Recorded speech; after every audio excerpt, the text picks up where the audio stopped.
The answer, as you've seen, like many discussions we have, is it depends. And hopefully this episode helped guide you. It depends. The podcast. Yes, pretty much.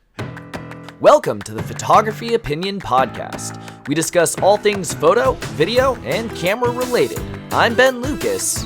And I'm Stuart Marlantis. And this is Photo Op.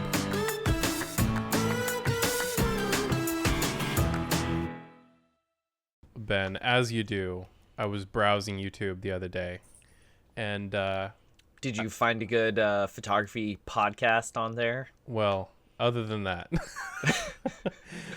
I found a genre of videos that exists with photography much as it does with a lot of other things, and that is hacks. You'll see all these hacks, photography hacks, and generally these are some sort of funky DIY project of, like, you know, make your own softbox, let's say, is one that I've seen a couple times where are you talking about the one that I wrote 10 years ago? Well, there is that. I actually wasn't referring to that, but there you go. Yeah, funny story. I wrote an article on I made a softbox out of a cardboard box from Amazon and some napkins. Excellent. And Scotch tape. Yeah. It got the job done, but like the fragilest touch would just destroy it. It is not professional, not recommended. We'll see. You're already getting into the cons of this week's episode, which is should you DIY things? Should you take on one of these photography hacks that you see out on YouTube or out on the internet or in general, or are they not worth your time? I have watched many of these. Some of them I find very compelling. Some of them I find very silly, and I figured that we could talk about that this week. And there you go. You already have one. We're done. The whole episode's done. We're done. That's apparently it. Don't make softboxes out of cardboard and napkins. No, that tutorial was so bad. But is there anything else that you've DIY'd since we're on the subject that you like? Right now, I will say I'm generally an anti-DIY person because when I'm talking with people about DIY, it's generally in the wedding sphere. And brides like to DIY stuff to their own detriment. If it's fun for you and you enjoy it and it's not super important how the end result turns out, great, DIY it. But a lot of times they spend more time, energy, and often money than just having someone else do it in the first place. So yeah, that's if you're not good at it, don't DIY it. That's why you just hire someone who's good at it. But when it comes to a lot of the stuff we're talking about today, interesting. I am very much in the throes of DIY city in my studio right now. I just built a stand for all my C-stands. I built a shelf that was very specifically designed to hold vertical softboxes, go around a Kallax IKEA unit, hold horizontal, like long stuff like my crash pad and V-flats, and have a false wall that I can hang all of my art samples on. So it does like 4 or 5 things. Awesome. And had to fit a very specific space. Obviously, you can't buy that. So I just went to the hardware store and bought lumber, and I've been building it. Yeah, a lot of stuff like that I've been building. There are 1 or 2 that I tried to DIY, and I'm like, oh, I should have just bought the thing. So that's actually a great call out. In doing some thinking about this, stuff that... Something that you might want to DIY is like you said, anything that isn't off the shelf necessarily. Anything that needs to be highly customized. Yeah, it needs to be highly customized. It needs to especially like fit a specific space. I'm thinking organization stuff. Now, certainly you can buy a lot of this. You can buy shelving units, and some of this might be more of a partial DIY thing where you're buying maybe you're buying some off-the-shelf product, but you're combining some certain, different products to get the intended result that you want. But I think organization is a great thing. Like, spaces are different. Organizational needs are different depending on what you're storing and where you're storing it.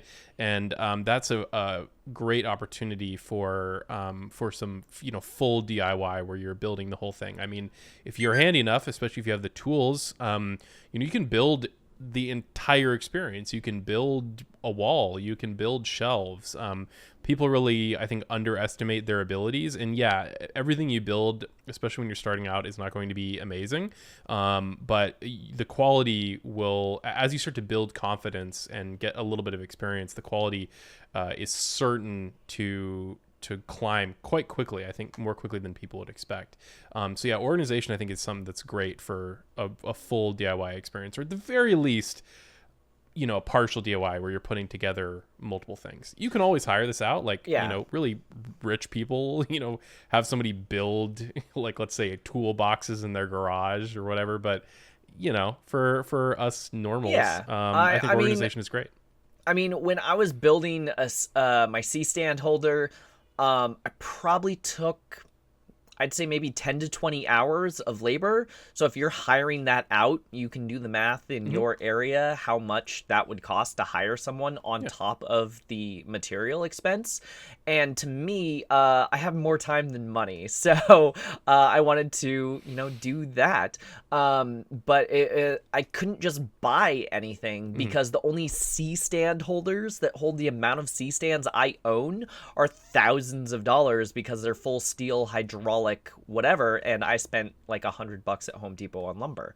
So that's very different in scale. And this is something that I've seen many times in studio environments, is like a lot of the organization stuff is just slapped together. Like, it needs to be functional, it needs to hold the stuff, it needs to, but it doesn't need to look good. And so as a result, there's lots of plywood and 2x4s and fun stuff like that. Although plywood's like made out of gold nowadays, so I mean, yeah, lumber prices are stupid right now. No, I will say that I put a lot of thought and effort into how it looks.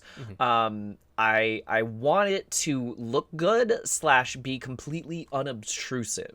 So to the point where you won't even notice that I built a thing unless I point it out to you. It just looks like it exists.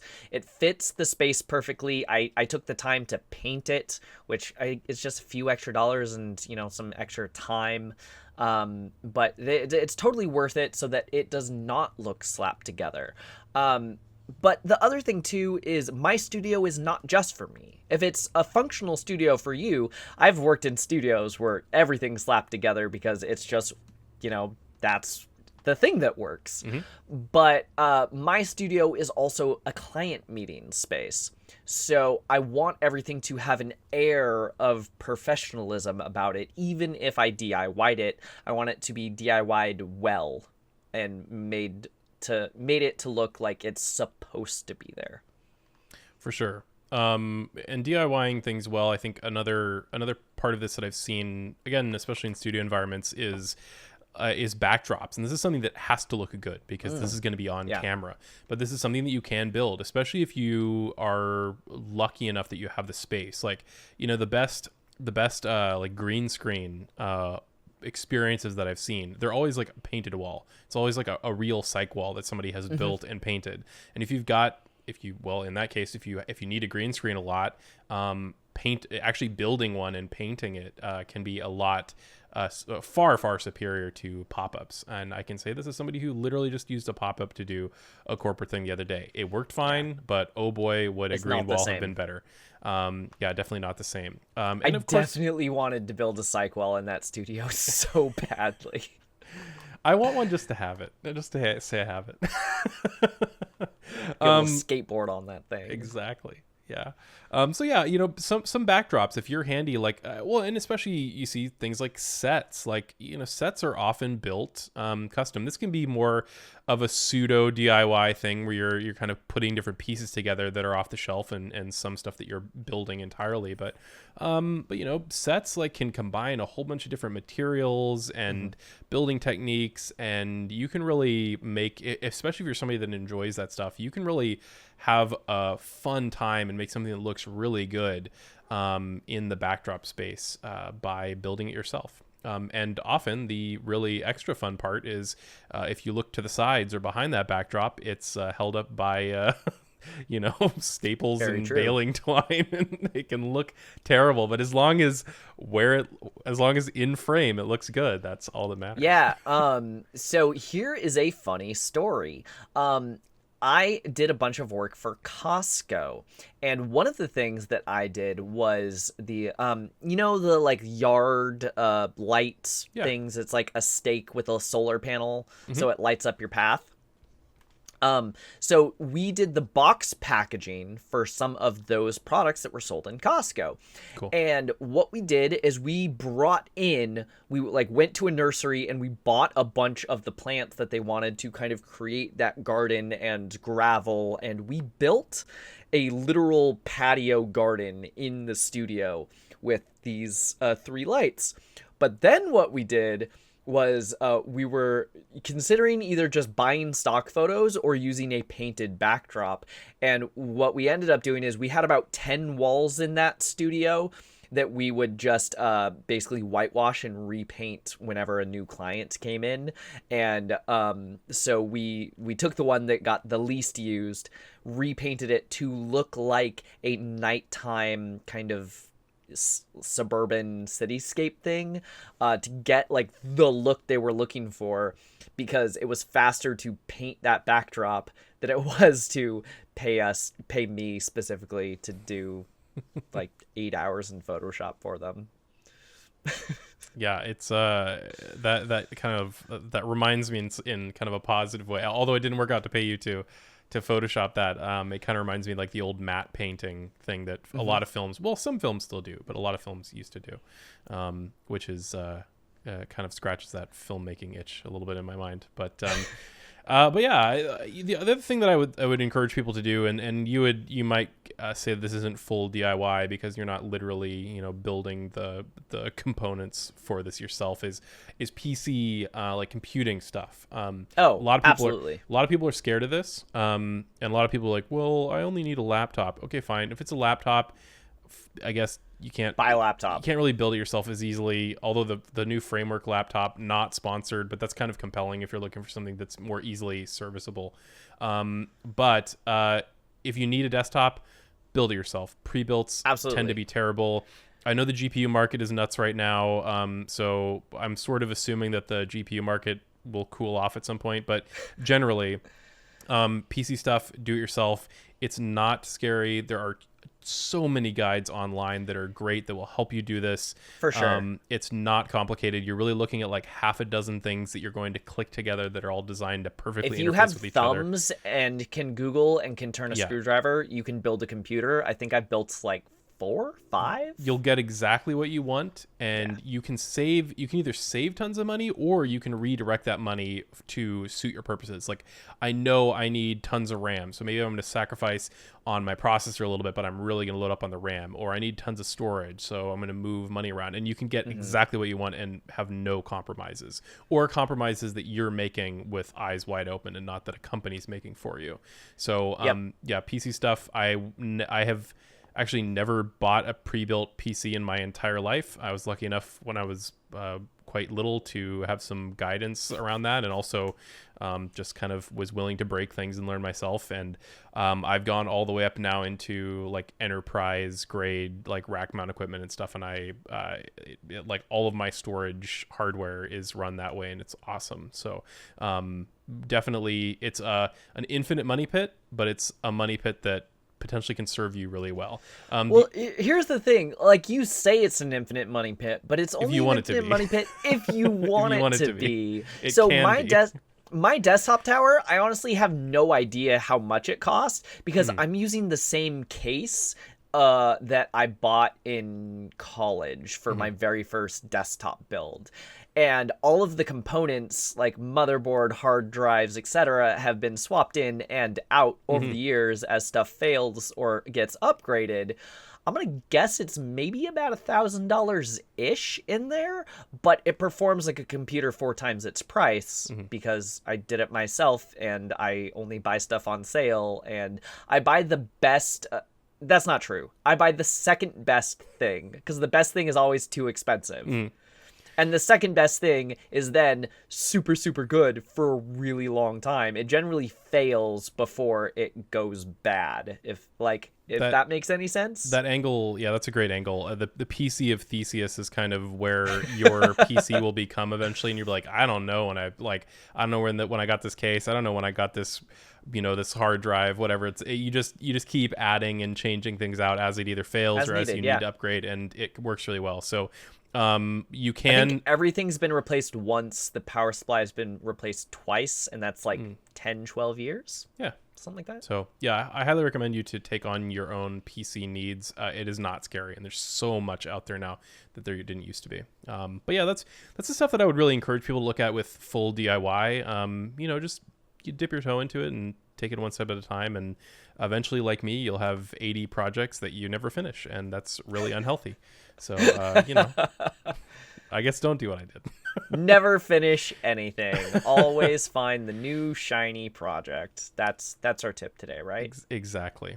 I think. No. In kind of the pseudo DIY world, where you're really putting together like pre-made products, but you're putting them together. There's a whole bunch of things that can go under this. IKEA doesn't count as DIY. No. I just want to throw this out there. If you put a calyx on its side and go, it's a bench now, it's freaking meant to do that. That's not a hack. Mm-hmm. No. Anyway, sorry, you were saying. But is a huge ball of gaff tape DIY? Depends what you're using it for. But yeah, this is what I would say. Rigging can be extremely DIY or very much not, depending on what you're doing. It seems to end up somewhere in between, where just to get some weird little shot, especially for product stuff, it seems like you can make the strangest, weirdest rigs that require way too much gaff tape and random bits and pieces. And oh, absolutely. A lot of stuff that's off the shelf and a lot of stuff that you're just kind of grabbing whatever fits at the time. Well, so for my pinup calendar, I did a shot of a gender bent Willy Wonka, and for that shot, I used a punching bag stand and a yoga hammock. So, nice. Are they meant to go together? No, but it worked. Yep. Whatever it takes to get the shot. So, that's pseudo DIY. I didn't actually just buy a bunch of rope and stuff, but I think some lighting setups can be this way too, where especially when you're on a budget, you can use just a white sheet and make a little frame for it and shoot a much harsher, crappier light, and you get a much softer, nicer looking light on the other side. Oh, absolutely. If you're shooting video, do that 100% for sure. if you have the space for it. Yeah, this is more of a video thing, but lighting, you can flex on lighting more than you might expect. I mean, sure, at some point you're going to want to have all your nice soft boxes and your grids and all that. I will say, great, though, a pop of white light is a pop of white light. Mm-hmm. If you can shape it the way it needs to be shaped, you win. Mm-hmm. So whether that is buying a Chimera super expensive softbox, or whether that is putting up a big sheet and just putting some halogen work lights through the white light is the white light is the white light. Yeah. Speaking of putting up sheets, soundproofing can be this way too. Now the easy one that I can recommend is moving blankets. No, moving blankets are not the best soundproofing material. I understand that, but boy, are they cheap, and they work pretty well. If you are in a very echoey room, mm-hmm. they will help kill the echo. Yeah. But they're not soundproofing. Yeah, I should say they're not soundproofing, but they will improve the acoustic environment of the space that you're in if you're in a very echoey environment. And they're so cheap that oftentimes it's worth just trying, picking a couple up at Harbor Freight or whatever, and seeing how it changes your space. And that actually might be a good halfway measure to spend a couple bucks and try that and see how it shapes your space before you buy real sound treatment blankets or even further sound treatment. And no, don't just go buy egg crate foam. That is a very easy trap to fall into, and a lot of YouTubers do it because it looks cool, especially if you have two-tone in a grid pattern. Sound treatment is much deeper than that, and really you want something that has multiple materials and interacts with certain frequencies of sound. Do more research on this. Yeah, there's a big difference between the egg crate foam and soundproofing foam. Mm-hmm. Yeah. and you'll often want like different things. You'll want like bass if you're into really trying to dial it in. You want like a material that's like a bass trap that specifically goes off bass frequencies, and one for treble frequencies. And this can get infinitely deep from a learning perspective. But I'm just saying, if you're on a budget and you're trying to like record a voiceover, put some moving blankets around you. Like the whole tent experience where you're like putting yourself in a bunch of blankets. It is janky, but you know what? It can work. And you might look at some kind of pseudo DIY Well, stuff. I know a bunch of podcasters and YouTubers that do their voiceover work by just going into their closet. All the clothes and the small space deadens the sound and gets them the acoustic quality they want. Or exactly that. Like what acoustic quality do you want? I know somebody who recorded tons and tons of music in a bathroom, and you'd think a bathroom that has all these hard angles and might be echoey, but for the music they were recording, it was the exact acoustic environment that they felt sounded best for their recordings, and so they recorded everything in there and were super pleased with it. And so it can even be just like a random space, just like record and see how it sounds, and you might end up in some space that you would have never imagined that works perfect for your use. Other pseudo DIY things, bags or cases. Now you're gonna have to buy you might sew a bag if you're great and like super excited about that, but what I would say with this is more like, don't buy just whatever the fanciest camera specific bag that people tell you to buy. Buy a bag that's comfortable for you, that can fit the stuff that you want it to fit, and then put an insert in it or put some dividers in it. Do something like that. Now, there are camera bags that are excellent, and I own too many of them. I just bought a camera bag that is specifically for photography, and I still don't know how I feel about it. It's very strange, and I'm not used to it at all. I don't know if it's great or if I just wasted like $300. But I will fight you on that somewhat. Yeah. Because I DIY'd some bags and they were awful. So for a very long time, I used an Eddie Bauer suitcase as a basically think tank logistics manager, because I couldn't afford a think tank logistics manager. And I padded it out, but stuff still got bumped around a little too much and had to go into repairs probably too frequently than it should have. And then I started getting a bunch of C-stands, and so I bought a golf bag at Goodwill and started using that for my C-stands. The problem with that is there was nowhere to store the legs. I had to carry the legs separately. And it just got really effing heavy, like so ridiculously heavy to the point where I actually picked it up and carried it from the car into a set once. And by the time I put the bag down, I had completely broken out everywhere where the pad was touching my shoulder. And I had just like a sore arm for like a week. And that was when I was just like, nah, I'm buying a think tank bag now. I'm just going to spend the hundreds of dollars. There's some things that are just like, yeah, they're dumb and they're expensive, but they're worth it. Like, I have a think tank speed belt. It's stupid expensive for what it is. It is a belt with some pouches on it. Why is this hundreds of dollars? This is stupid. But you shoot your first wedding with that guy and you're like, oh God, I can't go back to backpacks. No, this is phenomenal. So on that tangent, then, what is something that, other than bags and cases, that you will not do DIY? Oh man, so many people do like lens adapter type stuff, or like extension tubes, or like free lensing. Oh hell no, I will not free lens. I'd be way too worried about not just getting dust in the sensor, but like dropping the lens as I'm trying to fiddle with it. Oh boy, yeah. No, that's not for me. Let's see. For me, while you're thinking, audio stuff for me is things that I'll basically never DIY.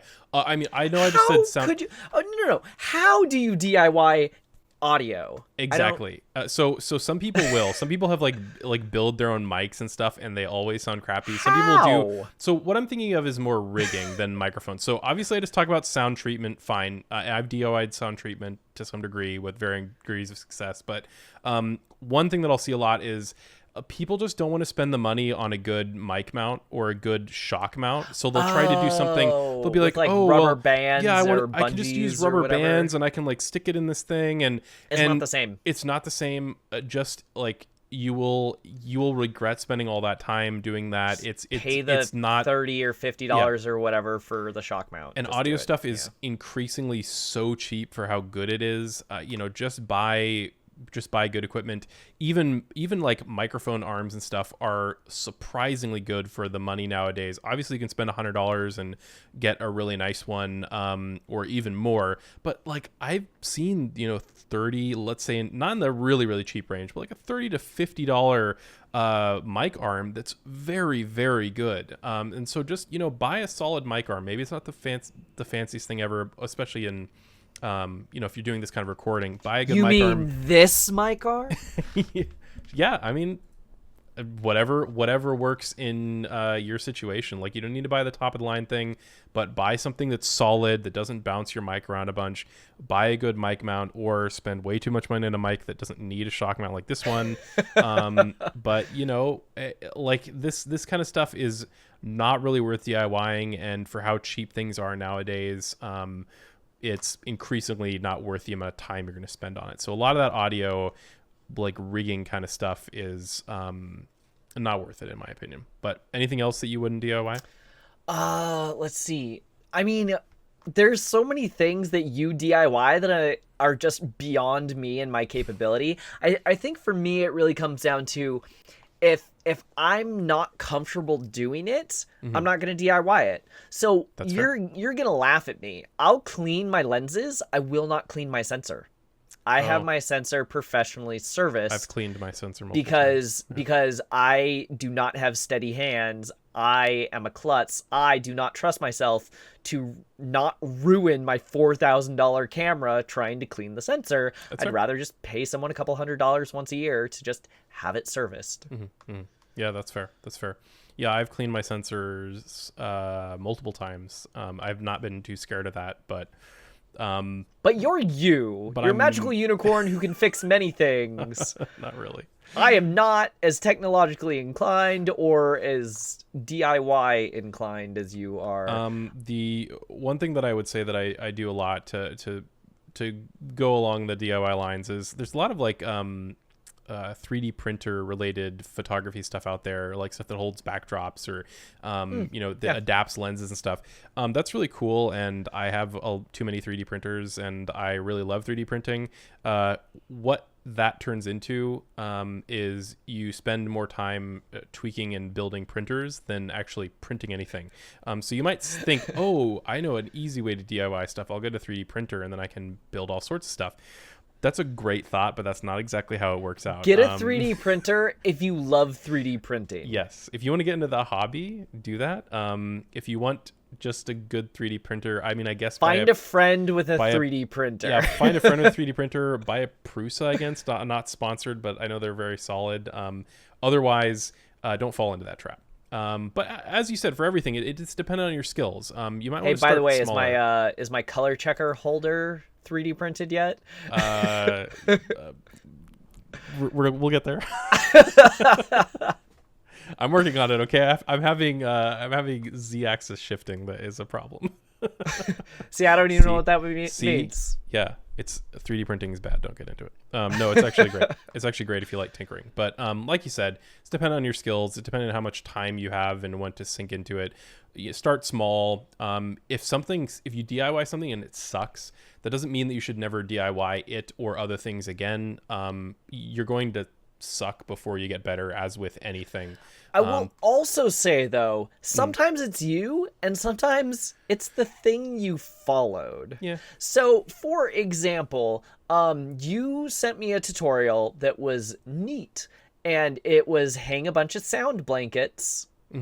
And you get the reflector type quality while also having a sound treatment. I'm like, neat. I followed his tutorial to the letter instead of measuring myself, and the measurements were not correct. And I ended up with, what the and I'm not buying a new piece of wood for this. And I just like, and I kind of have to like warp the last little bit over the hook, but like it doesn't quite get around it, so I had to like shave the corners, so I have these weird oval ends, and now the hooks are like bending, and it's not quite. It just. What you're saying is measure twice, cut once. Yeah, that's Measure basically once what based I'm on saying. the guide, and measure another time based on Yeah, the real life. other DIY nightmare that I'm having right now is I found a really cool way to hold your seamless paper. It was just buy like the tubes, like just like big 4-inch piping or whatever, and just drill it to a board, and then you just stick the thing in. I'm like, this looks awesome, except where I need to store it in my studio, it has a hanging shelf, maybe like 12 inches in front of it, and I mount that on the wall, and now I literally cannot get a 10-foot straight thing under the shelf and up through the hole. So I'm like, well, this doesn't work at all. It works in his studio. It doesn't work in my studio. It's part of the fun. That's part of the fun. I mean, like, it wasn't terribly expensive. I think so far that project's cost me like $20, but like, I could have just bought this stupid $20 foam thing from B&H at this point. It kind of makes me sad because I don't want to buy the B&H foam, but I might just cave because I'm Then you're admitting defeat. done. I want to admit defeat at this point. Yeah. I would say the other option for all of this kind of DIY conversation is there are other alternatives beyond build it yourself or buy the fanciest thing. Like, look at used gear. Something like a used C-stand can be just as solid as a new one. It might have some scratches on it. As long as it is a good brand, right? I honestly do not know how you destroy a C-stand. Those are... You can destroy light stands. Please let us know. I have destroyed a few. Please let us know if you have successfully destroyed a C-stand and how. I know who to ask. I'm going to ask them as soon as we're done recording here. No, C-stands are phenomenal. If you ever see anyone selling one, it's basically new. Just buy it.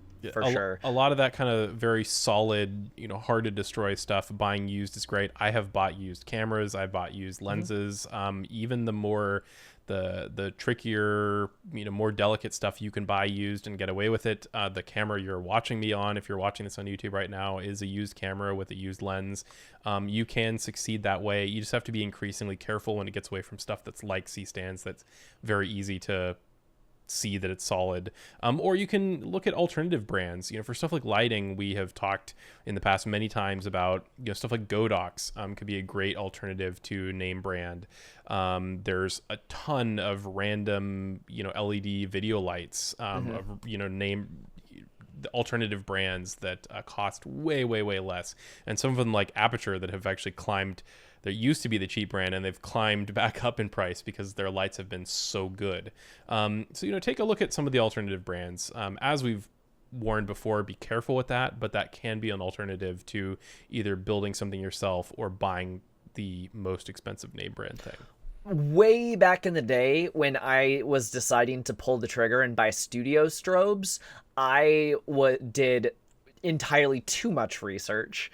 And for me, 12 something years ago, it was Elinchrom, Pro Photo, or Pulsey Buff, and Pro Photo was immediately out because they were just way too expensive, and it was like Elinchrom, Pulsey Buff. I'm like, well, Elinchrom is slightly better, but their soft boxes cost a lot more, and I realized if I buy into that system, I am committing future me to spend more money. Versus Pulsey Buff, pretty much all of their modifiers are $100 or less.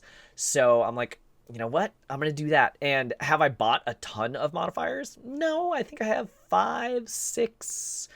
I'm going to say 6 or 7 Pulsey Buff soft boxes. So it's not even like a ton, but that's just how much money did I save over buying, 7 Elinchrom ones. So there is something to be said for kind of doing research and looking at stuff. But you know what? When we talked about the professional episode, what gets the job done? I'm not shooting sports. I'm not shooting, athletes jumping off cliffs. The stop motion, tea time, and all of that is just fine for me. The recycle is quick enough for my needs. I don't shoot motor drive on the same strobe. I only shoot motor drive when I'm cycling through strobes. So you know, the cheap one, it got the job done, and I saved probably thousands of dollars because I have, oh dear Lord, I have so many of those heads. I want to say 12. I have a lot. But yeah, that's as far as the conversation whether you should DIY something, take on a photography hack, as we mentioned at the beginning of the episode, or buy it off the shelf. The answer, as you've seen, like many discussions we have, is it depends. And hopefully this episode helped guide you. It depends. The podcast. Yes, pretty much. But yeah, hopefully this helped guide you a little bit in trying to decide whether you should buy that thing or build it yourself. And yeah, I guess let us know. You know, hit us up with your DIY photography projects. We'd love to see what you have built, the cool things that you have done with your own two hands. We'd love to see that and share some of those stories. So definitely reach out to us at photo-op. .show is our website, and it's hello@photo-op.show is the email address. So reach out, and we'd love to hear from you. Awesome. Yeah, we actually have a DIY kind of in progress once you get your Z-axis thing figured out that we're printing, but that'll be coming to you on my YouTube channel at Nom Creative sometime soon, and we look forward to bringing you another episode next week. Until then, shoot us your DIY, and we'll see you then. If you have questions or ideas for future episodes, you can email us at hello@photo-op.show. Watch us on Ben's YouTube channel at Nom Creative, as in Om Nom Nom. Share this with a friend, and you can listen to Photo Op anywhere podcasts are sold. Or download it. 'Cause it's free. Thought and effort into You want to start that over again? I do want to start that over again.